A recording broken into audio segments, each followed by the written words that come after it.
bugs and roaches in a shelter home. How dare you insect? How dare you interrupt?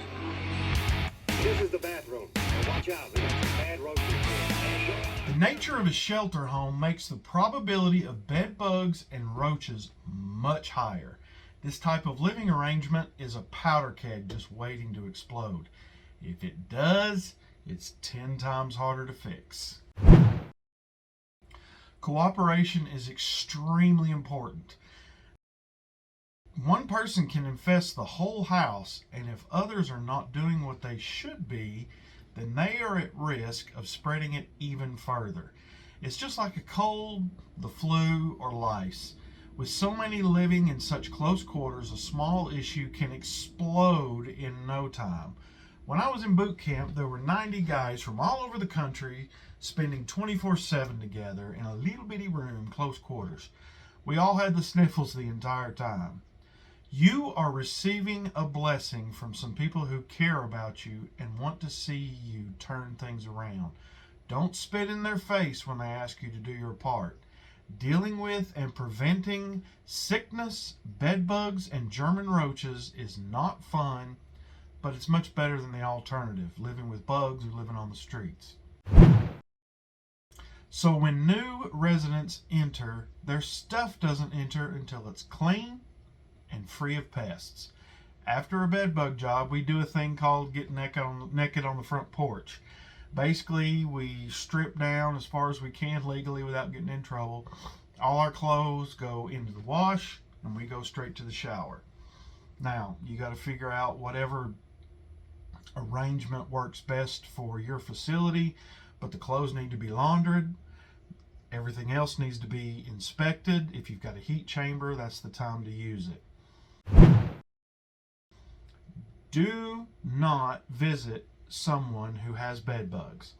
If it's a custody situation, it's best to meet out in town somewhere. Remember, it's not just you in this house.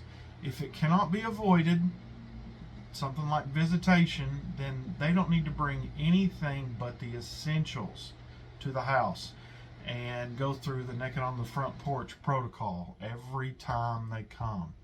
Be diligent every time without fail, because the one time you don't will be the one time you cause a problem. I don't care who did it or who didn't do what. Don't play the blame game. You have to be a team because you're all in this together. Absolutely no food in the rooms, especially for German roaches and sanitation. So in the rooms, you must limit your belongings to what can be stored in dressers, hanging in the closet, and what fits in Rubbermaid plastic totes. Nothing else. Clutter provides bed bugs and German roaches a place to hide and prevents us from accessing all the places we need to get to, or not being able to treat it all for safety reasons because there's so much stuff everywhere. It also makes it harder to keep the place clean, and that leads to many things for you, including sickness. If you have any information about encountering bed bugs or German roaches, you must inform the house mothers immediately and before you enter the house. Before you enter the house. I can't say that enough. Before you enter the house. And you must go through the naked on the front porch protocol. Tell us the truth. Tell them the truth. I'm not here to place blame or look down on anyone. Don't care. Our only goal is to get rid of the bugs and to keep them gone. In order to do that, we and the house mothers need accurate information. Don't be that one person that screws it up for everybody else. So we've all heard of skip tracing with the dreaded COVID. Well, the same applies to bed bugs and German roaches. If you've been around somebody that has them, you're infected. You have to act a certain way. If you've been around somebody who's been around somebody, same situation. If you've been to other shelters, if you've gotten donations, if there's an issue at work, if you work at a certain place where that type of thing might occur, then you need to be careful. Never, under any circumstances, spray or put anything out to kill bed bugs or German roaches. Don't put things on your skin to repel them.